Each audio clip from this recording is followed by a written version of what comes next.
A gente vai falar agora com um grande especialista, economista, que é presidente do Conselho Regional de Economia do DF, César Bergo, que sempre atende aqui o SBT News com muita atenção, muito carinho. Eu quero agradecê-lo por nos atender nessa Sexta-feira Santa.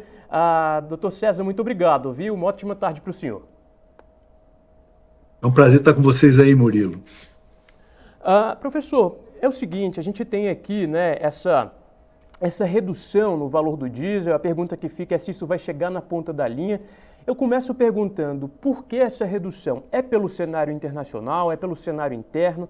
Por que a Petrobras anuncia essa redução no valor do diesel?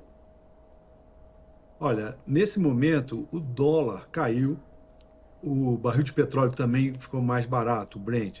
Obviamente a Petrobras, ela adotava aquele preço de paridade internacional, ela mudou um pouco e a formulação de preço da Petrobras não está tão transparente quanto antes. Ou seja, o valor do barril de petróleo caiu o dólar, automaticamente o preço do combustível é mais barato, seja ele gasolina, seja ele o diesel. Agora, a Petrobras adota outro método. Então, a gente não sabe o momento que ela vai adotar uma redução. No caso do diesel, é importante porque o Brasil estava com um preço um pouquinho acima do que se pratica no mercado internacional. Então, já se aguardava essa redução e a redução ainda pode ser maior, né? Agora, praticamente, o Brasil se coloca no mesmo preço internacional no tocante ao diesel.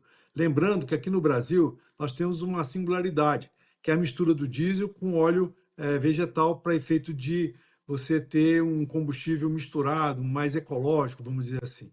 Então, também se interfere no preço do combustível. Agora, não tenha dúvida de que já se aguardava uma redução de preço e a Petrobras demorou um pouquinho para fazer o processo, viu, Murilo? Professor, a gente tem essa redução no diesel, a gente pode esperar também futuras reduções para a gasolina e para o álcool, porque está caro demais, né? A gente que abastece o carro, a gente tem sofrido ali quando é para encher o tanque. Então eu pergunto para o senhor, tem expectativa de uma redução aí pela frente? Sim, no caso do álcool, né, depende de outros fatores, né? Que é a questão da produção, da cana, né, a questão climática, etc. Mas a gasolina, ela deve seguir o mesmo caminho do preço do diesel, como nós estamos vendo aí. Porque o preço do barril atingiu US$ 65, né? Então nunca teve tão baixo, embora está mostrando uma certa recuperação. E o dólar também, que chegou a 6,30, agora está na faixa ali de 5,80, 5,70. Então, a gasolina também deve ser alvo de uma redução. Lembrando também que o querosene de aviação pode ser afetado, mas é um contrato mais de médio e longo prazo. No caso da gasolina e do diesel, é mais imediato. Então, isso pode acontecer também do álcool baratear o preço e você baratear mais ainda o preço da gasolina. Agora, o mais importante, Murilo, é a expectativa, porque nós vimos sofrendo aumentos sucessivos do preço do combustível, né? E, obviamente, não é só a Petrobras que comanda esse mercado. Você tem os distribuidores, você tem os revendedores. Então, isso acaba também, tem vários fatores, inclusive tributos também sobre a gasolina, que nós vimos agora em fevereiro último, né, os estados aumentando o CMS. Então, tudo isso comporta para um setor tão importante para a economia, e não tenha dúvida que o diesel baixando de preço mexe nas expectativas, porque influencia na energia, no transporte. Então, podemos ter menos inflação sim, viu, Murilo? A próxima pergunta, viu, professor? Porque o interessante da economia é entender, né, como é um efeito dominó, como um ponto afeta o outro, né? Depois que você entende isso, você vai entendendo toda a cadeia aí econômica. Então, o senhor acredita que com os combustíveis baixando de preço, a gente pode esperar para os próximos meses uma desaceleração na inflação e logo também no preço dos alimentos, que também está caro, também está puxado ali no fim do mês, né, professor? É isso, Murilo. A gente viu desde janeiro, né, aumentar o preço dos alimentos e transporte foram praticamente o que mais pesaram na composição do índice de inflação. Temos ainda um pouquinho a habitação com relação à energia elétrica, mas não tenha dúvida de que o combustível é muito importante nessa cadeia produtiva e ele mostrando pelo menos que não está subindo mais, né, os alimentos também, porque a produção agrícola, a produção pecuária depende muito do combustível também. São as máquinas para colheita, são as caminhonetes para transporte e os caminhões, etc. Ou seja, não tenha dúvida que um pode impactar o outro. Agora, a produção agrícola também, batendo recorde de safra, pode contribuir para os alimentos caírem de preço. E aí, obviamente, o cenário muda com relação à perspectiva de inflação, ou seja, o consumidor deve ficar mais tranquilo daqui para frente, porque o combustível caindo não é só a questão também do transporte urbano, tem o transporte particular também, que fica mais barato. Então, tudo isso acaba contribuindo para uma expectativa positiva do consumidor, viu, Murilo? Assim torcemos, professor, para que tudo se concretize.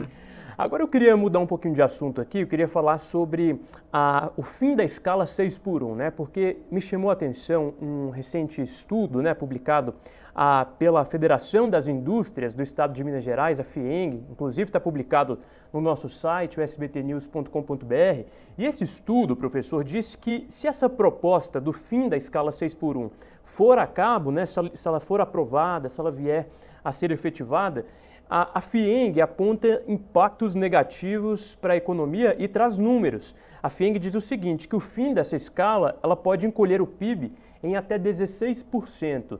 Eu queria saber se o senhor já tem uma análise sobre o fim dessa escala 6 por 1, o que tem se discutido entre os especialistas, qual que é a avaliação do senhor? Tem dois aspectos considerados, né? Do lado das empresas, acabar com essa escala realmente não é bom, porque você vai reduzir a produtividade, que já não é muito alta no Brasil. Nós temos a experiência na França, que a gente acompanha também, isso não acarretou nenhuma melhora do ponto de vista da produção. Do lado do trabalhador, pode ter um ganho com relação à qualidade. Então, você tem mais tempo para você se dedicar à família, ao lazer, a estudo. Então, é importante também para o trabalhador ter uma melhoria na sua qualidade de vida. O equacionamento desses dois lados é que cria uma certa discussão e debate. Você reduzir de uma hora para outra, sem pensar nas consequências, você realmente vai trazer problemas para a atividade econômica. Porque o Brasil ele tem a questão também de que funcionar praticamente 24 horas por dia, 7 dias por semana. Então, você vê, no caso da França, que a gente acompanhou recentemente, o domingo nada funciona lá. Não estou dizendo que isso deveria acontecer permanentemente, mas deve haver um consenso entre quem contrata e quem trabalha. E também tem outro lado também a redução do trabalho, ou seja, pode haver um desemprego, gerar problemas para o trabalhador nesse sentido, redução de salário, mas a questão maior, Murilo, é a questão da produtividade. Você não pode ter aumento de salários reduzindo a produtividade. Vai dar problema, não só na questão da inflação, como também o país acaba perdendo em termos de atividade econômica, e aí esses impactos no produto interno bruto podem ser notados também em médio e longo prazo, viu, Murilo? Perfeito, professor. Para a gente encerrar aqui, então, nossa entrevista, eu queria que o senhor traçasse um diagnóstico para os próximos meses. Inflação, desemprego, tudo o que vai caminhando, o senhor acredita que a ideia é haver um sinal de melhora ou ainda teremos alguns meses difíceis aí pela frente? Olha, nós temos algumas informações com relação a dados, né?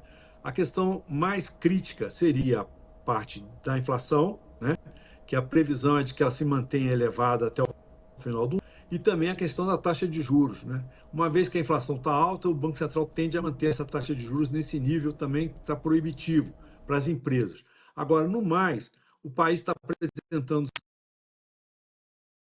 certos números importantes, né? O mercado de trabalho, embora esteja aumentando um pouco o emprego, ainda está a renda do trabalhador ativa. Então, a perspectiva até o final do ano é que no segundo semestre a gente deve ver uma queda na inflação.